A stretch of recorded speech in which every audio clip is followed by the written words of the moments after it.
Les véhicules Toyota avec système hybride synergétique sont aussi dotés d'un équipement appelé freinage à récupération qui aide à recharger la batterie hybride tout en contribuant également au freinage.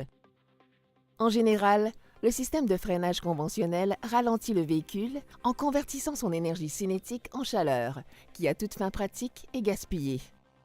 Le freinage à récupération permet de conserver une partie de cette énergie et de la convertir en électricité, qui est ensuite stockée dans la batterie du système hybride pour servir plus tard à alimenter le moteur d'entraînement électrique, ce qui contribue à réduire la consommation de carburant.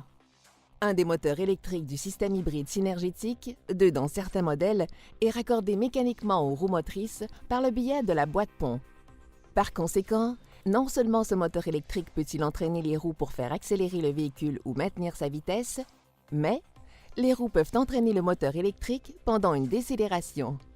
À ce moment-là, le moteur peut aussi agir comme générateur en résistant à la rotation des roues et produire de l'électricité qui sera envoyée à la batterie hybride pour aider à la recharger. Autrement dit, le moteur électrique joue le même rôle que les freins conventionnels, c'est-à-dire ralentir les roues. La quantité de force de freinage qu'il applique est alors proportionnelle à la quantité de courant électrique généré. Plus il y a de force de freinage, plus il y a de courant. Le système assigne automatiquement une partie du travail de ralentissement à effectuer au système de freinage à récupération et une autre partie au système de freinage hydraulique conventionnel. Le freinage à récupération intervient dans deux situations différentes. Lorsque le conducteur appuie sur la pédale de frein, lorsque le conducteur relâche l'accélérateur et que le véhicule roule en roue libre. L'effet de récupération sera alors représenté sur l'indicateur de recharge. La proportion de freinage à récupération varie selon la vitesse du véhicule et selon le moment d'application des freins pour que le résultat combiné des deux freinages semble normal au conducteur en fonction de la pression qu'il applique sur la pédale. Le freinage à récupération est actif si le levier de vitesse est en position D, R ou B. L'effet de freinage est augmenté en position B, mais cette position n'amplifie pas le degré de récupération.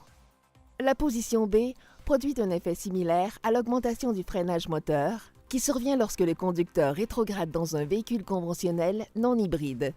C'est la manière dont le conducteur freine qui détermine la quantité d'énergie récupérée. Un freinage linéaire normal produit une récupération d'une efficacité optimale. Selon le véhicule, il se peut qu'un indicateur montre la transmission de l'énergie récupérée vers la batterie hybride, et aussi la quantité d'énergie récupérée au cours de la période de 15 ou de 30 minutes précédentes. Il faut aussi noter qu'il est normal que le système de freinage à récupération produise certains sons lorsque le conducteur relâche l'accélérateur ou appuie sur la pédale de frein. Il se peut que votre modèle Toyota ne soit pas doté des caractéristiques et fonctions décrites dans cette vidéo. Vous trouverez toute l'information à ce sujet dans votre manuel du propriétaire. Merci d'avoir regardé cette vidéo intitulée « Connaissez votre Toyota ».